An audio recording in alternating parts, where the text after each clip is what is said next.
Hello guys, welcome to my channel. जैसे कि आप सभी को पता है कि हम लोग ने 2019 का फर्स्ट सेमेस्टर मैथ का previous year question paper solve किया था। आज हम लोग 2018 का फर्स्ट सेमेस्टर मैथ्स का previous year question paper solve करने जा रहे हैं। तो इसमें हमने बताया ही था, ये पेपर जो मैथ का हमारा होता है हर सेमेस्टर में वो 1 घंटे का होता है और ये टोटल मार्क्स 25 मार्क्स का आता है। तो इसमें देखिए, इसमें सबसे पहले वस्तुनिष्ठ प्रश्न आते हैं जो 5 आते हैं।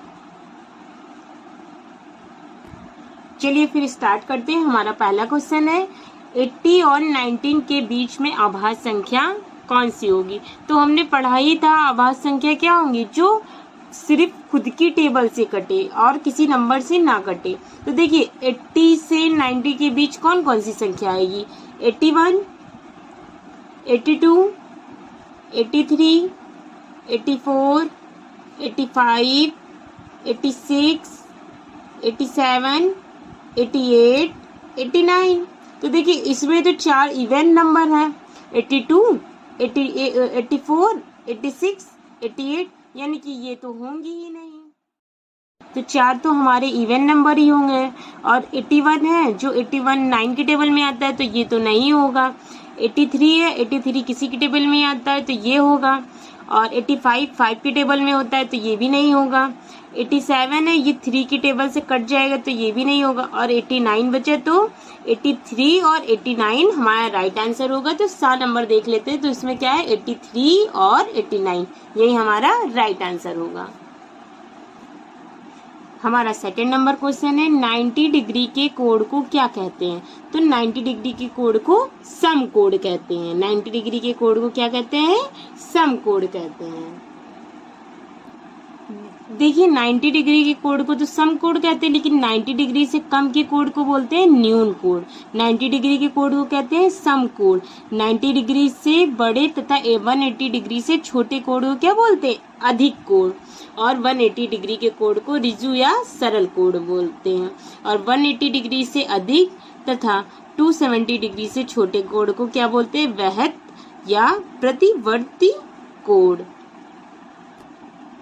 हमारा थर्ड नंबर क्वेश्चन है वृत्त के किन्हीं 2 बिंदुओं को मिलाने वाले रेखाखंड को कहते हैं जीवा। क्या कहते हैं, जीवा। हमारा फोर्थ नंबर क्वेश्चन है निम्नांकित में से 5 से विभाज्य संख्या कौन सी होगी। तो देखिए 5 से विभाज्य संख्या कौन सी होगी, जिसके लास्ट में या तो 0 आए या तो 5 आए। क्योंकि देखिए आप 5 की ही टेबल देख लीजिए, सारे नंबर 5 आता है या तो लास्ट में 0 आता है। तो यहाँ पे देख लीजिए नंबर, इसके लास्ट में 3 है, इसके लास्ट में 8 है, यानी कि ये तो नहीं होगा, ये भी नहीं होगा, 1 भी नहीं होगा। देखिए ये नंबर है जो 5 से विभाज्य होगा, क्योंकि 5 है लास्ट में। तो राइट आंसर तो हमारा यही होगा। लेकिन एक बार चेक कर लेते हैं, 5 से डिवाइड करके हम देख लें। 5 37 7 5 वो डिवाइड कर ले 5 से। तो देखिए इसको हम 7 टाइम्स ले जाएंगे, 35 हो जाएगा। फिर 2 आएगा, फिर 27 हो जाएगा, 7 नीचे उतार लेंगे। फिर इसको 5 टाइम्स लेके जाएंगे, तो ये आ जाएगा हमारा 25। अब 7 में से 5 जाएगा तो आएगा 2, ये तो कट जाएगा। फिर 5 उतार लेंगे, फिर यहाँ पे फिर ये 5 5 जा 25, फिर 25 आ गए, ये पूरा कट गया। यानी कि 5 से विभाज्य होने वाली संख्या कौन सी है, 3775। यही हमारा राइट आंसर हो जाएगा। अब 5th नंबर क्वेश्चन देख लेते हैं 15% का भिन्न रूप होगा। देखिए हमने इसके पहले जो प्रीवियस ईयर पेपर सॉल्व किया था इस तरह के क्वेश्चन थे। तो अब बताइए भिन्न में लिखने के लिए क्या करेंगे, 15% है, अब इसको भिन्न में लिखना है तो प्रतिशत हटाएंगे तो 1/100 आ जाएगा, 1/100 आ जाएगा। अब इसी को काट लीजिए 5 की टेबल से, 5 3 जा 15, 5 2 जा 10 और 0। अब तो ये कोई नंबर कटेगा नहीं, 3/20 किसी टेबल से नंबर ये कटेगा नहीं। तो ऑप्शंस में चेक कर लेते हैं, ये है आ नंबर है 3/20, तो हमारा आ नंबर राइट आंसर होगा। अब हम 6 नंबर क्वेश्चन देख लेते हैं। ये अति लघु उत्तरीय प्रश्न है जो हमारे पेपर में 6 आते हैं। तो 6 नंबर क्वेश्चन है, राकेश ने 65% अंक वार्षिक परीक्षा में प्राप्त किए। यदि पूर्णांक 500 रहा हो तो राकेश को कितने अंक मिले? तो देखिए उसके कुल प्राप्त कितने प्रतिशत किए थे? कुल प्राप्त प्रतिशत यानी परसेंटेज कितने किए थे? 65। और पूर्णांक कितने का था? पूर्णांक 500 का। तो 500 का 65% क्या हो जाएगा? देखिए परसेंटेज हटाते हैं तो नीचे क्या बढ़ जाता है? 100 आ गया, 0 से 0 कैंसिल। अब यही 5 × 65 हो गया। अब इसका मल्टीप्लाई करेंगे, 5 5 जा 25, 5 6 जा 30, 30 में 2 कैरी 2 प्लस करेंगे तो 32, यानी कि 325 ये आ गए हमारे मार्क्स। राकेश के कितने अंक थे? 325। देखिए हमारा 7 नंबर क्वेश्चन है, समीकरण 3x - 5 = x + 3 को हल कीजिए। तो इसमें सिंपली x का मान ज्ञात करना है। तो 3x - 5 = x + 3। तो x के टर्म को x की तरफ कर लीजिए तो इधर आ जाएगा, x यहाँ प्लस में, इधर आ जाएगा माइनस का x हो जाएगा 3, और 5 माइनस का, इधर 5 प्लस का आ जाएगा। तो 3 में से 3x में से x माइनस करेंगे तो 2x हो जाएगा, और ये 3 + 5 हो जाएगा 8। तो x बराबर हो जाएगा 8/2। अब 2 बन जा 2, 2 4 जा 8, यानी कि x बराबर आ गया हमारा 4। यही हमारा आंसर हो गया। हमारा 8 नंबर क्वेश्चन है, यदि किसी वर्ग की एक भुजा 6 सेंटीमीटर है तो उसका क्षेत्रफल ज्ञात करिए। देखिए वर्ग कैसे बनता है? जिसकी चारों भुजाएं बराबर होती। वर्ग क्या होता है? जिसकी चारों भुजाएं बराबर होती। अब वर्ग की एक भुजा अगर 6 सेंटीमीटर है तो उसकी सारी भुजाएं 6 सेंटीमीटर हो जाएंगी। तो अगर हमें पता है वर्ग का क्षेत्रफल क्या होता है? वर्ग का क्षेत्रफल भुजा का स्क्वायर होता है, भुजा का स्क्वायर। और हमारी भुजा कितनी दे रखी है? 6, यानी कि 6 का स्क्वायर 36 वर्ग सेंटीमीटर। वर्ग सेंटीमीटर, यही हमारा आंसर हो जाएगा। हमारा 9 नंबर क्वेश्चन है, x + 5 का होल स्क्वायर का मान क्या होगा? देखिए हाँ, a + b का होल स्क्वायर क्या होता है? a + b का होल स्क्वायर क्या होता है? a² + 2ab + b²। तो देखिए ये अगर हमारा a हो जाएगा, ये हमारा b हो जाएगा। तो इसी तरह फॉर्मूले में रख लीजिए, x + 5 का होल स्क्वायर क्या हो जाएगा? x का स्क्वायर + 5 का स्क्वायर, या फिर और 2x की जगह 2ab मतलब x रख लीजिए और 5 × में। तो ये आ जाएगा x² + 25 + 10x। इसी को हम क्या लिख सकते हैं? x² + 10x + 25। यही हमारा आंसर आ जाएगा। देखिए हमारा 10 नंबर क्वेश्चन है, पटरी और प्रकार की सहायता से 60 डिग्री का कोण बनाइए। तो देखिए ये हम स्केल ले लेते हैं और कोई भी नाप की एक रेखा खींच लेते हैं, क्योंकि इसमें दिया ही नहीं है कि हमको कितने सेंटीमीटर का की रेखा खींचनी है। तो हम किसी भी नाप की एक रेखा खींच लेते हैं और ये कंपास को लेके कोई भी एक नाप लेके हम एक हाफ सर्किल बना लेते हैं। हाफ सर्किल ड्रॉ कर लेते हैं। ये देखिए मतलब ये हमने रेखा खींची है ए बी और इसी के ही पॉइंट से ही हम ये कंपास से एक सर्किल बनाते हैं। ये देखिए ये जो यहाँ पे कट लगेगा, ये जो यहाँ पे कट लग रहा है, इसी पॉइंट से एक कट लगाते हैं और जिस पॉइंट से ये कट लगाते हैं वही हमारी 60 डिग्री एंगल होती है। अब इसको यहीं से मिला दीजिए। यही हमारा 60 डिग्री का एंगल बन जाता है। तो ये हो जाएगा C। तो एंगल CAB बराबर हो जाएगा हमारा 60 डिग्री। देखिए हमारा 11 नंबर क्वेश्चन है, संख्याएं 13, 39, 273 का मासा ज्ञात कीजिए। देखिए भाग विधि से ज्ञात करेंगे तो जो सबसे छोटी संख्या होती है उससे बड़ी संख्या को उससे भाग करते हैं। पहले लिख लेते 13, 39, 273। अब इसका मासा निकालना है तो जो सबसे छोटी संख्या है उससे बड़ी संख्या उसको डिवाइड करिए। अब देखिए 13 के टेबल में 39 आएगा, 3 टाइम्स चला जाएगा, पूरा पूरा कट हो गया, यानी कि हमारा मासा तो 13 ही आएगा। लेकिन फिर भी एक बार हम चेक कर लेते 13 को 273 से डिवाइड करके। तो देखिए 13 टू जो होता है 26, फिर यहाँ पे 1 आ जाएगा, फिर 3, फिर 1 हो जाएगा, 13 1 जा 13, तो ये पूरा कट जाएगा। तो यही हमारा मासा आ जाएगा 13, यही हमारा आंसर हो जाएगा। अब हमारा आता है लघु उत्तरीय प्रश्न।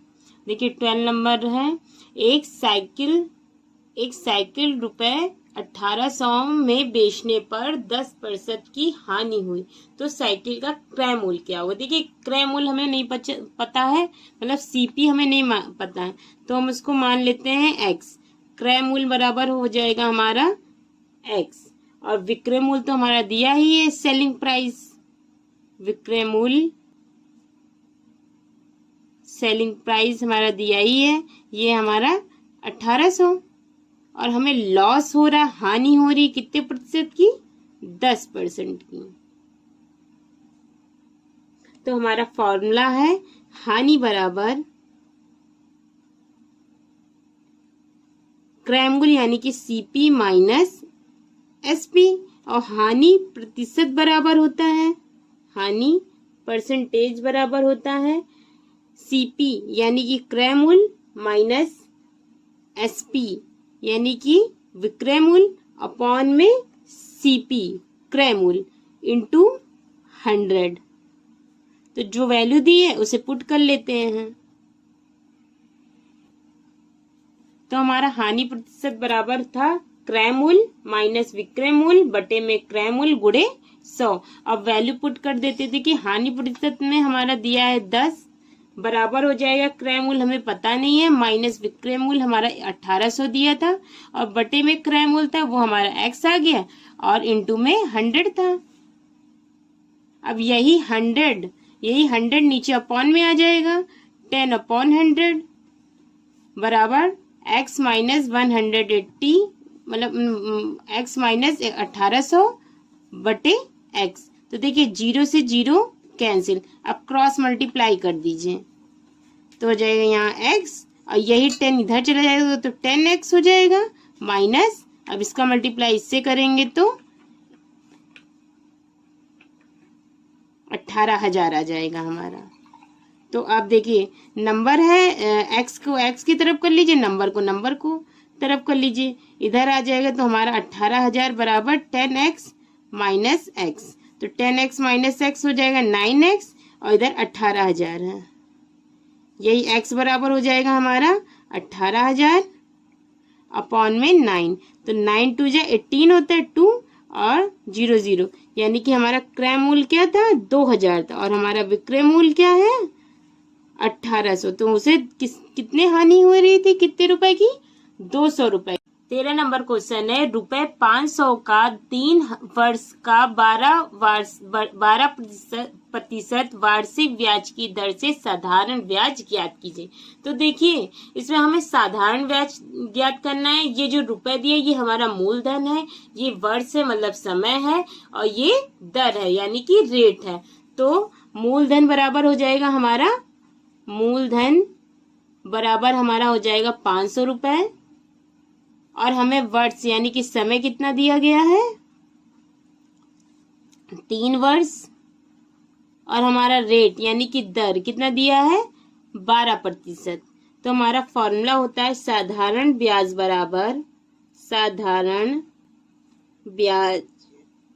बराबर मूलधन, मूलधन को P से लिखते हैं, मूलधन गुणे दर, दर को R से लिखते हैं, गुणे समय, समय को किससे डिनोट करते हैं T से, बटे में 100। वैल्यू पुट कर दीजिए, ये आ जाएगा 500, गुणे में दर दी है 12, गुणे 3 बटे का 100। यही देखिए 0 से 0 कैंसिल, 0 से 0 कैंसिल। अब देखिए 12 5 जा होता है 60, इंटू में 3, ये आ जाएगा हमारा 180। यही हमारा आंसर हो जाएगा 180 रुपए। 14 नंबर हमारा क्वेश्चन है x ब्रैकेट में y minus Z plus Y bracket में z minus X plus z bracket में x माइनस वाई को सरल कीजिए। तो देखिए इसको सरल कर लेते हैं। हमें पता है पहले हम सबसे पहले ब्रैकेट सॉल्व करेंगे।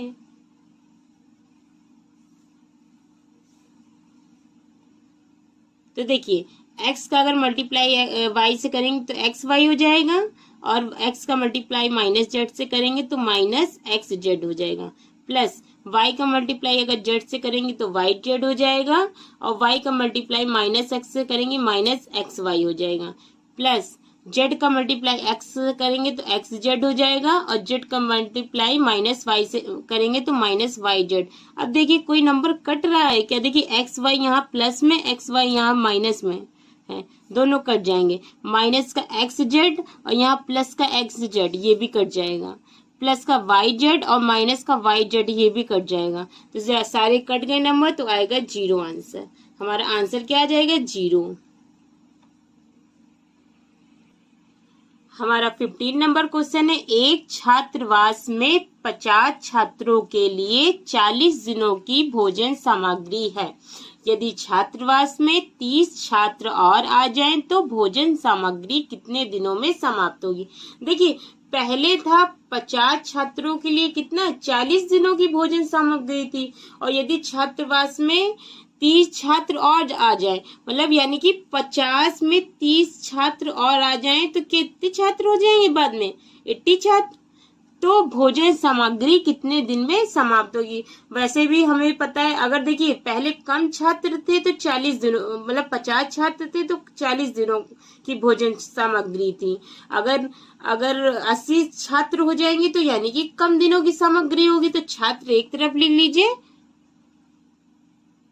और दिन एक तरफ लिख लीजिए।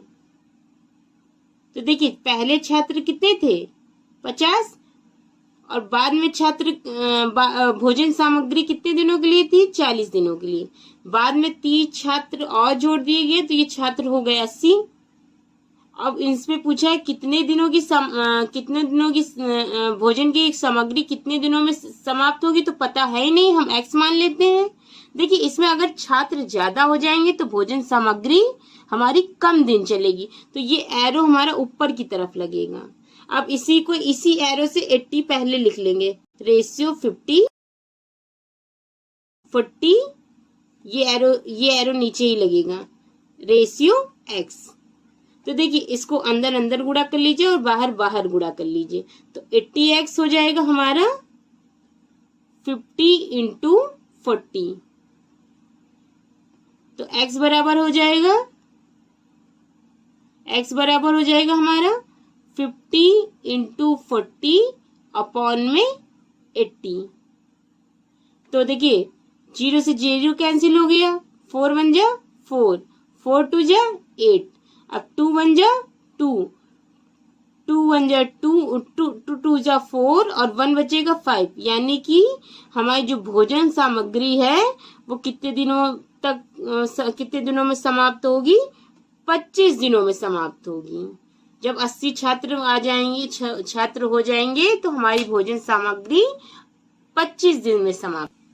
16 नंबर क्वेश्चन है, एक आयताकार गत्ते का क्षेत्रफल 117 वर्ग सेंटीमीटर है, इसकी लंबाई 13 सेंटीमीटर है, तो गत्ते की चौड़ाई ज्ञात कीजिए। देखिए एक आयताकार है ना, तो इसका क्षेत्रफल क्या दिया है पहले लिख लेते हैं। आयताकार गत्ते का क्षेत्रफल हमें दिया है 117 वर्ग सेंटीमीटर और लंबाई इसकी दी है, हमें लंबाई दी है 13 सेंटीमीटर। तो ऊंचाई निकालनी है हमें, क्या निकालनी, ऊंचाई निकालनी है, ऊंचाई नहीं चौड़ाई निकालनी है, चौड़ाई निकालनी है। तो हमें पता है आयत का क्षेत्रफल क्या होता है, आयत का क्षेत्रफल बराबर लंबाई गुणे चौड़ाई। तो जो हमें दिया है उसको पुट कर लेते हैं। देखिए क्षेत्रफल हमारा 117 दिया है, लंबाई हमारी 13 दी है, चौड़ाई हमको दी नहीं गई है, बस यही निकालना है। तो हमारी चौड़ाई बराबर हो जाएगा, चौड़ाई बराबर 117/13। अब देखिए 13 की टेबल में 117 आता है, 13 × 13, 13 9 × 170। तो हमारी चौड़ाई आ जाएगी 9 सेंटीमीटर। लिखा है 17 नंबर हमारा क्वेश्चन है, एक रेलगाड़ी जिसकी लंबाई 270 मीटर है एक खंबे को 9 सेकंड में पार कर लेती है, तो उसी चाल किलोमीटर प्रति घंटा से, उसकी चाल जो है हमको किलोमीटर प्रति घंटा से ज्ञात करनी है। तो देखिए रेलगाड़ी की लंबाई हमें कितनी दी गई है, रेल गाड़ी की लंबाई हमें दी है 270 मीटर और समय कितना लगता है उसको, समय लगता है 9 सेकेंड। तो हमें क्या निकालना है, चाल बराबर होता है दूरी बटे समय, यानी कि लंबाई ही उसकी दूरी हो जाएगी, दूरी बटे समय। तो देखिए दूरी है 270 और समय है 9, तो इसी से काट लीजिए, 9 × 9, 9 × 3 = 27, 30 हो जाएगा। तो चाल हमारी आ जाएगी 3 मीटर प्रति सेकेंड। लेकिन हमको आंसर किस में लाना है, किलोमीटर प्रति घंटा में। तो मीटर प्रति सेकंड को अगर आप किलोमीटर प्रति घंटा में ले जाएंगे तो इसको हमको 5/18 से मल्टीप्लाई करना पड़ेगा, किसमें, किलोमीटर प्रति घंटा में बनाने के लिए, किलोमीटर प्रति घंटा में। तो देखो 30 था, इसमें 18/5 से मल्टीप्लाई कर लीजिए, 5 × 5, 5 × 6 = 30, 18 × 60, यही आ जाएगा हमारा 108 किलोमीटर प्रति घंटा। यही हमारा आंसर हो जाएगा। हमारा 18 नंबर का क्वेश्चन है, एक उद्यान में विभिन्न प्रजाति के फूलों के पौधे लगाए गए, नीचे दिए गई सारणी में इन पौधों की संख्या दी गई है। देखिए यहाँ पे हमको दिया है गुलाब 300, गेंदा 250, जूही 100, डहलिया 150, रजनीगंधा का पौधा दिया है 450। तो देखिए इसको, इन आंकड़ों को पेक्टोग्राम द्वारा प्रदर्शित कीजिए। देखिए इतने सारे पौधे हैं तो हम इसको मान लेते हैं, छोटा इसको कर लेते, तो हम इसमें मान लेते हैं 50 पौधे जो हैं वो एक फूल के बराबर हैं। तो 30 पौधे गुलाब के कितने हो जाएंगे, 300/50। तो देखिए 0 से 0 कैंसिल कर लिए, 5 × 5, 5 × 6 = 30, तो ये हो जाएगा 6 फूल। अब देखिए इसी तरह गेंदे का है, गेंदे के कितने थे पौधे, 2500, तो बटे अब फूल में करना है तो 50, 0 से 0 कैंसिल हो गया, 5 × 5, 5 × 5 = 35, यानी कि 5 फूल हो जाएंगे। जूही इसी तरह हमें दिया है 100/50, यही हमारे 2 फूल हो जाएंगे। और हमें डहलिया दिया है, तो डहलिया हमें दिया है 150, यही हमारा 150/50 हो जाएगा, मतलब 0 से 0 कैंसिल, 5 1 जा 5, 5 3 जा 30, यानी कि 3 फूल हो जाएगा। और रजनीगंधा का 450 दिया है बटे 50, तो 0 से 0 कैंसिल हो जाएगा, 5 1 जा 5, 5 9 जा 45, तो यही हो जाएगा 9 फूल। तो अब इसको हम ग्राफ में देख लेते हैं। देखिए गुलाब का पौधा हमारा कितना था, गुलाब का पौधा था, हम अब गुलाब का मतलब फूल में निकाल लिए थे हम, 6 फूल हो गए। गेंदे के कितने फूल थे, 5 फूल थे। जूही के 2, डहलिया के 3 और इसके 9 फूल। तो आप चाहे तो हर तरह के फूल भी बना सकते हैं। मुझे तो इतनी ड्राइंग अच्छी आती नहीं, इसीलिए मैंने सिंपल आपको फूल बना के समझा दिए। Okay, thank you. अगर आपको हमारा चैनल पसंद आए तो प्लीज सब्सक्राइब करें, लाइक करें एंड शेयर करें।